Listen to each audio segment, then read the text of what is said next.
Why shouldn't NATO accept Ukraine? Stephen M. Walt. NATO should not accept Ukraine for Ukraine's sake. Foreign Policy.Here are 5 reasons why NATO expansion would make things worse for Kyiv. As the battlefield situation turns unfavorable for Ukraine, and amid doubts about whether the U.S. Congress will approve a new round of aid, influential experts such as the former leader NATO Director Anders Fogh Rasmussen and former U.S. Ambassador to NATO Ivo Daalder are repeating their earlier calls for Ukraine to be included in NATO sooner.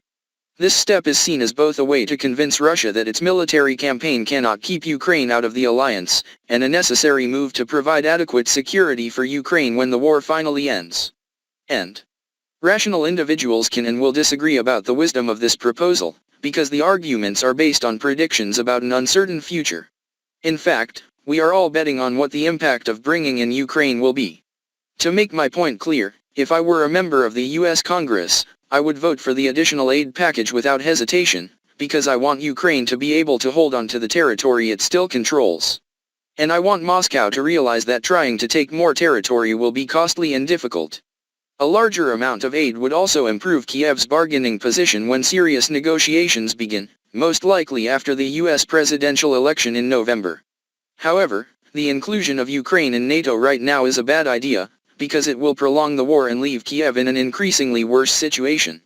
The first thing to remember is that the North Atlantic Treaty does not give any country the right to join if they meet certain criteria. Article 10 says only that the parties may, by unanimous agreement, invite any other European state capable of promoting the principles of this treaty and contributing to the security of the North Atlantic region joins this treaty. The open door policy that NATO is adopting is actually a more recent development. It is sometimes understood that the formal commitment is that any aspiring country can join if it meets NATO's membership criteria. In effect, the open door policy cleverly shifted autonomy from NATO to aspiring candidates, telling them that the door is open and you are free to enter after meeting the criteria, our standards. However, the original implication of the treaty was very different. It said that the door would be closed until existing members agreed that the inclusion of a new member would advance the principles of the treaty and contribute to the security of the North Atlantic region. Only then did the members decide to open the door and extend the invitation. This distinction is important, because it means that the original treaty did not impose an assumption that the alliance was actively committed to expansion. Hungary's recent campaign to delay Sweden's entry into NATO by several years reminds us how the process will play out in practice. Sweden has no right to join until all other members agree. Returning to Ukraine, I believe that bringing the country into NATO now, or in the near future, is unwise based on a number of assumptions.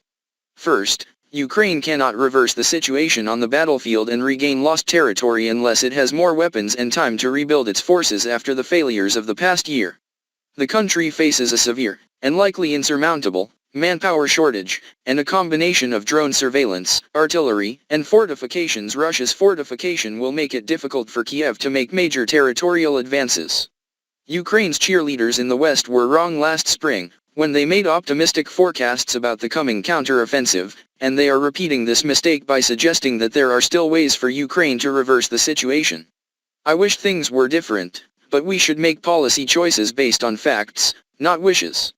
My second assumption is that Russia's leaders care more about Ukraine's fate than the West. Of course, they are no more concerned than the Ukrainians, but for Russian leaders it is a vital concern, more so than for leaders and people in most NATO countries. Russian President Vladimir Putin and his aides are willing to send thousands of soldiers to fight and die in Ukraine, but no NATO country is willing to do anything similar. When French President Emmanuel Macron suddenly raised the possibility of NATO sending troops last week, he was immediately criticized by German Prime Minister Olaf Scholz and NATO head Jens Stoltenberg. This does not mean that NATO is dry. NG care about the fate of Ukraine, it's just that Russia cares more than them.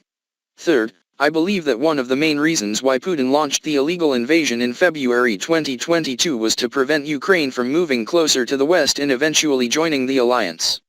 Recent revelations about growing cooperation between the CIA and Ukrainian intelligence agencies, post-2014 Western efforts to strengthen Ukraine's defenses, and NATO's onslaught, the commitment to bring Ukraine into the alliance certainly inflamed Moscow's anxieties, a classic case of what international relations scholars call the security dilemma. Putin's actions may also reflect a belief in cultural unity between Ukrainians and Russians, but there is no denying the evidence that the prospect of Ukraine joining NATO motivated his actions. Stoltenberg himself has repeatedly publicly admitted this. Putin may have misread NATO's intentions and exaggerated the threat they pose, but he is not the only world leader to exaggerate the danger from abroad. Based on those three assumptions, here are the top 5 reasons why Ukraine should not join NATO. 1. Ukraine does not currently meet the membership criteria. At best, the country remains a weak democracy. Corruption remains rife, elections have been suspended since the start of the war, and there remain forces in Ukrainian society with a questionable commitment to democratic norms. For these reasons and many others, The Economist magazine's Democracy Index rated the country a hybrid regime last year.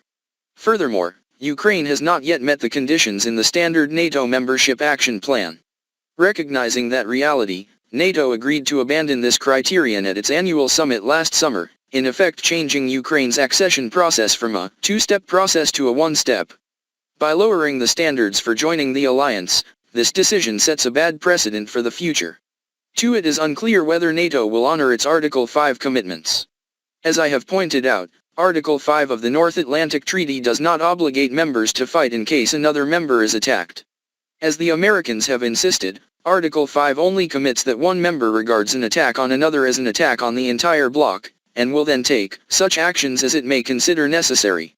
However, this was interpreted as a commitment to defend any member under attack, and failure to assist a member seriously invaded would bring the entire alliance into question. Therefore, before bringing any new members into the fold, the rest of the alliance should think carefully about its readiness to put its forces in danger if attacked. To reiterate my earlier point, to date, neither the United States nor NATO countries have shown any willingness to send troops to fight for Ukraine. Weapons and money are there, but people are not. If we were willing to fight for Ukraine, we would have sent troops there. Is it reasonable to implicitly promise to fight for Ukraine in 5, 10, or 20 years if you are not willing to do so today? Furthermore, there is no certainty that the U.S. Senate will approve Ukraine's membership. A 2/3 majority is required to ratify a treaty, and gathering enough votes is a difficult task. There were 70 U.S. senators who voted in favor of the latest aid package, but that aid package also included additional aid to Israel, and that may have influenced a few votes. More importantly, in reality, Republican leader Donald Trump is likely to oppose bringing Ukraine into NATO, and his opposition could convince enough Republican senators to vote against it and make it happen. Ratification becomes out of reach. 3. NATO membership is not a magic shield. The main reason for bringing Ukraine into the alliance earlier is to prevent Russia from continuing the war later. One can easily understand why Kyiv would want protection, but this argument assumes that joining NATO is a magical shield that will certainly prevent Russian military action in almost any case. This same assumption motivated previous decisions to expand NATO into vulnerable areas such as the Baltics. Proponents simply argue that these expanded security guarantees will mean that checks are never cashed. NATO membership can prevent attack in many cases, but it is not a magic shield. Indeed, a growing number of voices are warning that Russia could challenge NATO in the next few years.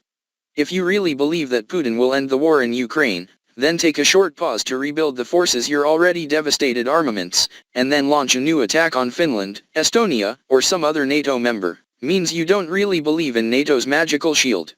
And it also means that current members of the alliance must think carefully about their vital interests and which countries they are actually willing to fight to defend.